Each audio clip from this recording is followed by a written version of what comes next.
Assalamualaikum warahmatullahi wabarakatuh. Kenalkan, nama saya Randa Firdaus. Saya akan mempresentasikan tentang ibadah sebagai aktualisasi ketakwaan.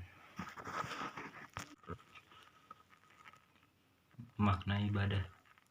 Secara umum, ibadah memiliki arti segala sesuatu yang dilakukan manusia atas dasar patuh terhadap penciptanya, sebagai jalan untuk mendekatkan diri kepadanya.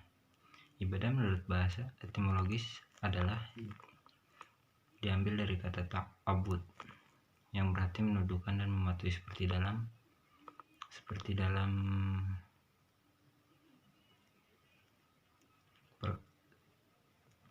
dalam perkataan tarikun mu'abbad, yaitu artinya jalan yang ditundukkan yang sering dilalui orang. Ibadah juga bermakna kata taat, al-tah, tunduk, al-khudu, dan pengabdian, al-tasuk. Ibadah dalam bahasa Arab berasal dari kata abda yang berarti menghamba. Klasifikasi ibadah. Yang pertama, ibadah khasoh atau khusus. Ibadah dan ketentuan dan pelaksanaannya telah ditetapkan oleh nas dan merupakan syari ibadah pada Allah Subhanahu wa taala. Contohnya salat, puasa, zakat, haji. Yang kedua, ibadah ammah atau umum. Semua perbuatan yang mendatangkan kebaikan dan dilaksanakan dengan niat yang ikhlas karena Allah Subhanahu wa taala. Contohnya makan, minum, dan mencari nafkah. Yang ketiga, atau ciri ibadah mahdo. Waktu dan tempat telah ditentukan oleh nas. Tidak ada inovasi. Salat, puasa, zakat, haji, akikah, kurban, pengurus jenazah. Aspek ini bersifat taken of granted atau menerima sebagaimana tanpa bertanya.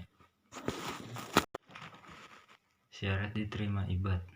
Yang pertama, kesalahan suatu amal. Hal ini penting untuk diperhatikan bahwa amal yang telah dilakukan telah sesuai dengan kehendak syara. Menurut fikih, merupakan lawan dari batal dan perbuatan yang dihukumi syah apabila memenuhi rukun dan syaratnya. Yang kedua, keikhlasan seorang hamba melakukan sesuatu perbuatan ibadah dengan memotivasi semata-mata untuk dan karena mengharap ridho Allah sebagai bentuk manifestasi dari dua kalimat syahadat. Yang ketiga, senantiasa beramal dan bermujadalah dalam beramal. Melaksanakan suatu peribadahan bukan sebatas rutinitas atau menggugurkan kewajiban semata, namun terus berupaya untuk bersungguh-sungguh meningkatkan kualitas ibadah di samping kuantitas. Yang keempat, ittiba, mencontoh atau sesuai dengan tuntunan Rasulullah Shallallahu Alaihi Wasallam. Yang kelima, melaksanakan pesan moral ibadah. Diterima tidaknya ibadah seseorang sangat bergantung juga sejauh mana kita memahami pesan atau moral nilai-nilai yang terkandung di dalam ibadah.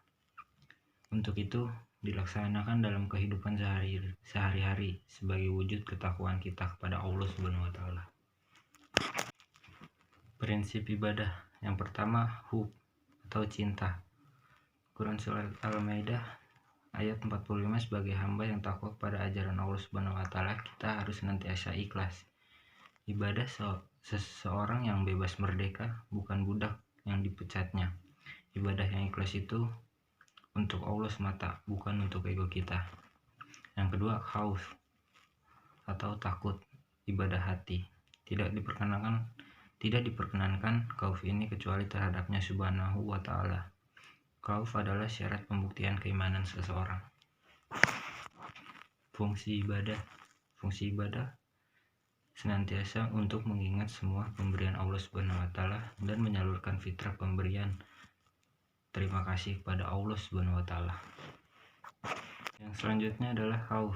Allah berfirman, sesungguhnya mereka itu tidak lain setan-setan yang menakut-nakuti kamu dengan kawan-kawannya, orang-orang musyrik Quraisy. Karena itu, janganlah kamu takut kepada mereka, tetapi takutlah kamu kepadaku jika kamu benar-benar orang beriman.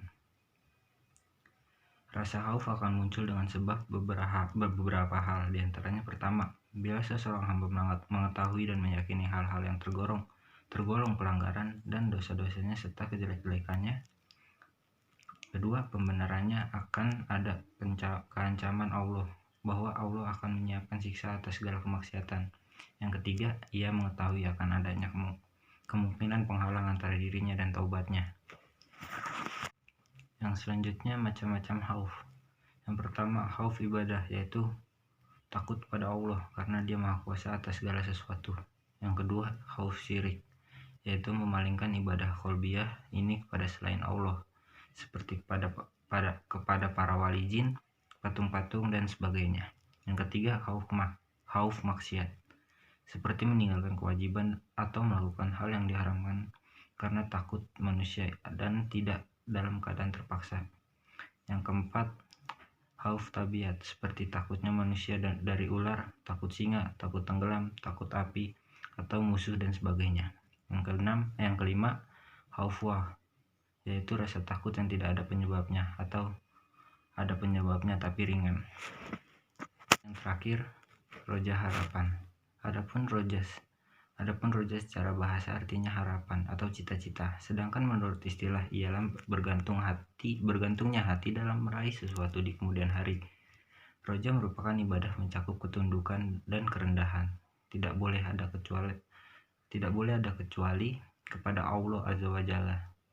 Firman Allah, maka kami memperkenankan doanya, dan kami anugerahkan kepada Yahya, dan kami jadikan istrinya dapat mengandung. Sesungguhnya mereka adalah orang-orang yang selalu bersegera dalam mengerjakan perbuatan yang baik, dan mereka berdoa kepada kami dengan harapan dan cemas.